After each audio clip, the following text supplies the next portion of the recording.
नमस्कार मंडळी. वैशाख ज्येष्ठ महिनिमा आला की आपल्या सगळ्यांच्या मनात एक वेगळाच उत्साह असतो. कारण हा उत्साह असतो या काळात येत असते ती म्हणजे प्रत्येक सुवासिनीच्या मनाच्या अत्यंत जवळ असलेले वटसावित्रीचे आणि श्रद्धेचे भरलेले व्रत म्हणजे वटसावित्री व्रत. या दिवशी आपण सगळेच अगदी छान नटून थटून पारंपरिक वेशात वडाच्या झाडाची पूजा करायला जातो. आपल्या पतीच्या दीर्घ आयुष्यासाठी, त्याच्या सुखी संसारासाठी, आपण अखंड सौभाग्यासाठी हे व्रत आपण मनापासून करत असतो. पण सखीनो, मला सांगा, वटसावित्री म्हणजे फक्त उपवास करणे, नटणे थटणे, वडाला सूत गुंडाळणे एवढेच आहे का? तर नक्कीच नाही. या व्रताच्या मागे केवळ धार्मिक कर्मकांड नाही, तर एक अशी खूप मोठी आध्यात्मिक शक्ती आहे आणि मानसशास्त्रीय गुपित सुद्धा दडलेलं आहे. आता वडाचा वृक्ष जसं विशाल, मजबूत आणि अनेक संकटांशी ठाम उभा राहतो, तसेच आपले वैवाहिक जीवनही मजबूत आणि अढळ राहावे यामागची खरी भावना आहे. आजच्या या व्हिडिओमध्ये आपण पाहणार आहोत की आजकालच्या धावपळीच्या युगात जेव्हा संसाराला लहान सहान गोष्टीवरून वाद होतात, गैरसमज वाढतात, तेव्हा या वटसावित्रीच्या दिवशी आपण कोणते विशेष उपाय करू शकतो? पतीच्या आयुष्यात धन, समृद्धी आणि यश आणण्यासाठी वडाच्या मुळाशी नेमकी आपल्याला कोणती एक वस्तू टाकायची आहे आणि आपल्या नात्यातील कटुता दूर करून प्रेम वाढवायचं आहे? तर आज आपण अगदी सविस्तर पाहणार आहोत. त्यामुळे तुम्हाला काय करायचं आहे तर व्हिडिओ स्किप न करता शेवटपर्यंत नक्की ऐकायचं आहे. सखीनो, आजचे जर खूप बदललेले जग आहे, त्यामध्ये सखीनो आजचे खूप जग बदललेले आहेत. त्यांची जीवनशैली, कामाचा ताण, आर्थिक चिंता या सर्व गोष्टी आहेतच. तसेच अनेक आणि सततचा मानसिक ताण, दबाव यामुळे काही जोडपे बाहेरून दिसायला आनंदी दिसतं, पण मधून ते खूप तुटलेलं असतं. पण अशा काळामध्ये एकमेकांविषयी कुठेतरी नाराजी, असुरक्षितता किंवा ताण दडलेला असतो. बोलण्यात कठोरपणा येतो. छोटीशी गोष्ट सुद्धा मोठ्या भांडणात कधी बदलते. घरामध्ये तर पती पत्नी एकाच घरात राहून मनाने खूप दूर गेलेली असतात. अशा वेळी आपल्या भारतीय संस्कृतीमध्ये आपल्याला दिलेले सण आणि व्रत हे नात्याला पुन्हा जोडण्याचे काम करतात. आपल्या संस्कृतीत वडाच्या झाडाला केवळ एक वनस्पती मानले गेलेले नाही, तर त्याला अमरत्व, स्थैर्य आणि संरक्षणाचे प्रतीक सुद्धा मानले गेले आहे. आता वडाच्या मुळा जशा जमिनीखाली खोलवर पसरलेले असतात आणि झाडाला त्या वादळात घट्ट धरून ठेवत असतात, तसे आपलंही नातं संसाराच्या प्रत्येक वादळात टिकून राहिलं पाहिजे. शास्त्रानुसार ज्या घरामध्ये सतत वाद, तणाव किंवा दुरावा असतो, तिथली सकारात्मक ऊर्जा ही कमी होत असते. याचा थेट परिणाम पतीच्या प्रगतीवर, त्यांच्या आरोग्यावर आणि घरातील पैशांवर होत असतो. म्हणून वटसावित्रीचा हा पवित्र दिवस आपल्या घरातील नकारात्मक ऊर्जा काढून टाकण्यासाठी अत्यंत प्रभावी मानला जातो. चला तर मग आता वटसावित्रीच्या दिवशी करायच्या कोणत्या महत्त्वाच्या उपायाबद्दल जाणून घेऊया. पहिला उपाय म्हणजे कच्च्या सुताचे संरक्षण कवच. पूजा करताना आपण वडाच्या झाडाभोवती प्रदक्षिणा घालतो आणि कच्चा सूत गुंडाळतो. काही जणी 3, काही जणी 5, काही जणी 11, काही जणी 51, 108 प्रदक्षिणा घालतात. जर शक्य असेल तर तुम्ही त्या दिवशी 108 सुद्धा संकल्पयुक्त प्रदक्षिणा घालू शकतात. पण प्रदक्षिणा घालताना मनात काय विचार असावा? बऱ्याच आपण प्रदक्षिणा घालताना महिलांशी गप्पा मारतो किंवा घाईघाईने विधी उरकतो. तर तसे न करता प्रदक्षिणा घालताना मनात एकच शुद्ध संकल्प ठेवा: माझ्या संसारातील सर्व राग, मतभेद आणि तणाव दूर होऊ दे, माझ्या पतीचे रक्षण कर आणि आमच्यातील प्रेम अधिक दृढ होऊ दे.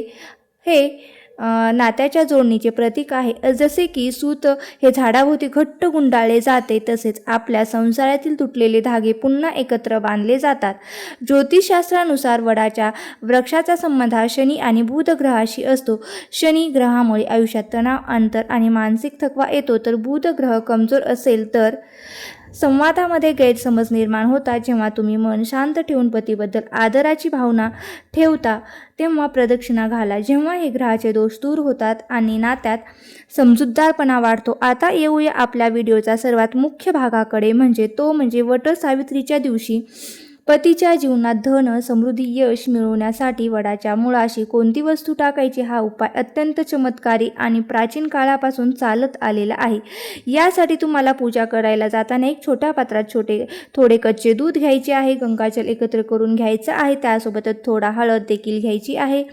आता कृती कशी करायची आहे बघा. वडाची पूजा झाल्यानंतर वडाच्या झाडाच्या मुळाशी हे कच्चे दूध, गंगाजल अतिशय आदराने अर्पण करावे. दूध अर्पण करताना मनात प्रार्थना करावी की माझ्या पतीच्या आयुष्यातील सर्व आर्थिक अडचणी दूर व्यवसायातील अडचणी दूर व्हावेत आणि त्यांच्या जीवनात सुख समृद्धी येऊ दे. यानंतर जिथे तुम्ही दूध अर्पण केलं आहे तिथली छोटीशी ओलसर माती आपल्या उजव्या हाताच्या अनामिका बोटाने उचलायची आणि त्यांना किंचित हळद मिसळून ती माती आपल्या कपाळावर आणि गळ्यावर टीका म्हणून लावायची. यामागे शास्त्र असे सांगते की कच्चे दूध आणि हळद हे माता लक्ष्मी आणि भगवान विष्णूंचा आशीर्वाद आहे आणि ते अत्यंत प्रिय आहे. वडाच्या मुळामध्ये ब्रह्म विष्णू आणि महेश यांचा वास असतो असे मानले जाते. जेव्हा तुम्ही वडाच्या मुळाशी दूध अर्पण करून तिथली माती कपाळावर लावता तेव्हा तुमच्या कुंडलीतील गुरु बुध ग्रह मजबूत होतात.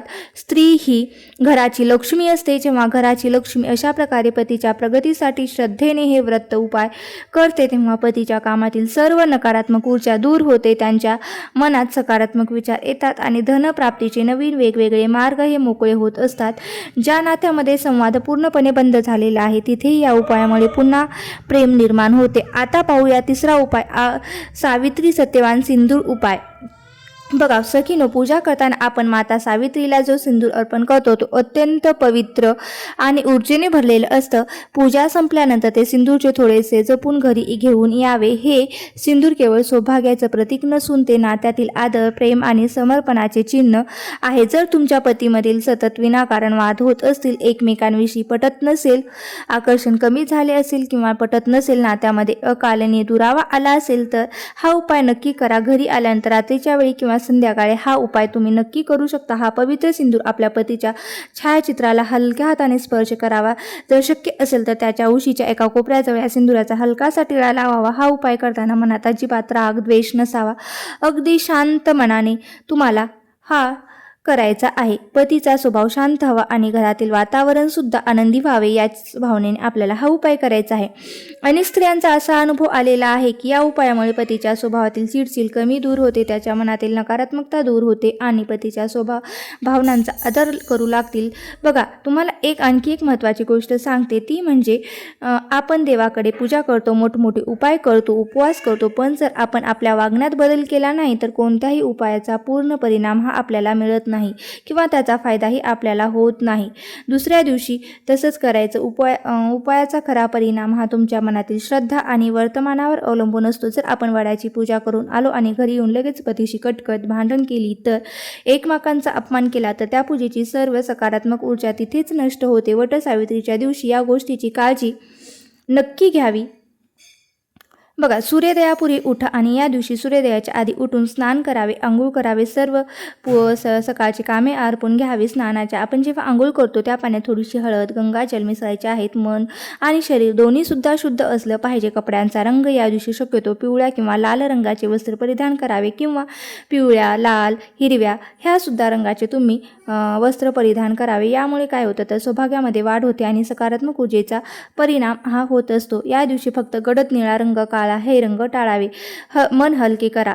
वडाच्या झाडाभोवती छान अशा एक फेऱ्या मारा आणि मनातील एक वाईट भावना सोडून द्या. पहिल्या फेरीत राग सोडा, दुसऱ्या फेरीत संयम सोडा, संशय सोडा, तिसऱ्या फेरीत कटुता सोडा आणि चौथ्या फेरीत अहंकार सोडा. बघा पूजा संपून जेव्हा तुम्ही घरी याल तेव्हा तुम्ही स्वतःला खूप हलकं आणि प्रसन्न वाटेल. संध्याकाळचा मंत्र जप. या दिवशी संध्याकाळी घरातील देवघरात गाईच्या तुपाचा दिवा लावून दिव्यासमोर बसून शांतपणे ओम नमः शिवाय या मंत्राचा 108 वेळा जप करा. शिवा आणि पार्वती यांचा आदर्श दाम्पत्याचे प्रतीक आहे. त्यांच्या या स्मरणाने घरातील नकारात्मक कंपन दूर होतं आणि तसेच घरात सुगंधी धूप, दीप, अगरबत्ती लावा.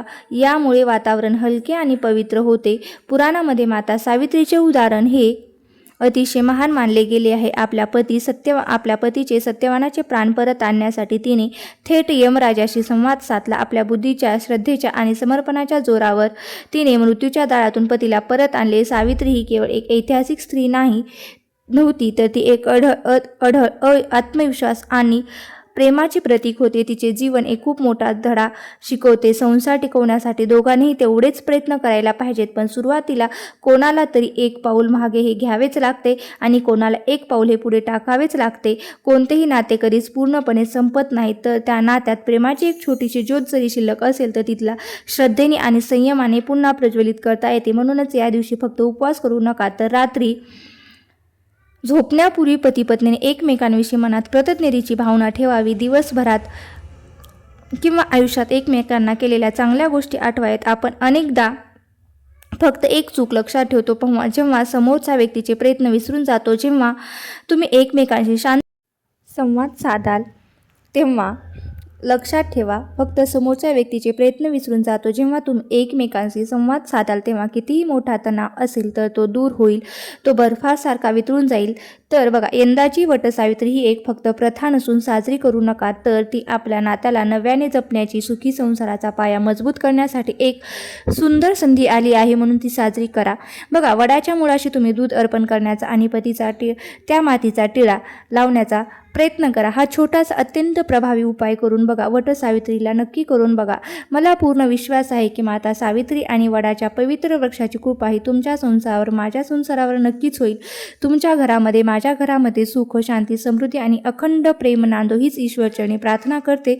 तुम्हाला आजचा व्हिडिओ कसा वाटला? माहिती आवडली असल्यास व्हिडिओला एक नक्की लाईक करा आणि तुमच्या मित्रपरिवारांसोबत नक्की शेअर करा. तुमच्या मित्रमैत्रिणींसोबत नक्की शेअर करा आणि व्हिडिओ जर आवडला असेल तर नक्की लाईक करा, कमेंट करा आणि हा व्हिडिओ कुठून पाहतायत ते सुद्धा मला सांगायला विसरू नका. धन्यवाद. श्री स्वामी समर्थ. जय जय स्वामी समर्थ.